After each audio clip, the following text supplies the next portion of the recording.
சேமிக்கிறது? என்னுடைய செலவுகளே ரொம்ப பெருசா இருக்கும்போது நான் எப்படி பணத்த சேமிக்கிறது? முதல்ல ஆசைக்கு வாழாமல் தேவைக்கு வாழணும். இப்போ தேவைக்கு வாழாமல் இருக்கிறதுனால தான் நிறைய பேர் வருமானத்துக்குள்ள செலவு பண்ண முடியல. அறம் செய்ய விரும்ப போய் இப்போ பொருள் செய்ய விரும்ப ஆயிடுச்சு. வீட்டில் யாரும் ஆள் இருக்கிறது இல்லை. அதுக்கு பதிலாக என்னென்னா ஃப்ரிட்ஜு, வாஷிங் மிஷின் எல்லாத்தையும் நம்ம வாங்கிடுறோம். ஸோ வர வருமானம் ஃபுல்லாக ஒன்று இஎம்ஐ கட்டுறது, இல்லை கடனை கட்டுறது, இதுக்கே காலம் போயிட்டுருக்கு. அதனால தான் சம்பளம் வரதுன்னு தெரில, போகிறதுன்னு தெரில.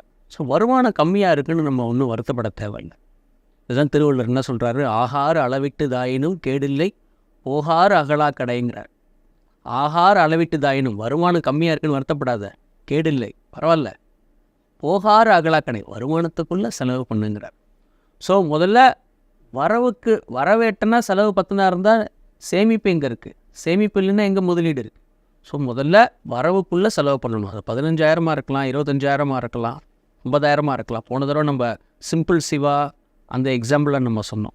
ஒருத்தர் 15,000 25,000 வாங்கினா கூடி ஒரு 10% பணத்தை சேமிக்கலாமே. 15,000ல் 10% 1,500 சேமிக்கலாமே. 25,000 எனக்கு நிறைய லைவ் எக்ஸாம்பிள்ஸ் இருக்குது. எங்கள் வீட்டில் கார் துடைக்கிறவர் கடுமையான உழைப்பாளி. அவர் காலையில் பார்த்தீங்கன்னா காலையில் 3:50 எந்திரிக்கிறார். 4:30 மணிக்கு ஸ்டார்ட் பண்ணாருன்னா 17 வீட்டுக்கு கார் துடைக்கிறார். அதுக்கப்புறம் டிரைவர் வேலைக்கு போகிறார். ஸோ அவர் தொழிலை ஃபஸ்ட்டு வச்சுருக்காரு. கடுமையாக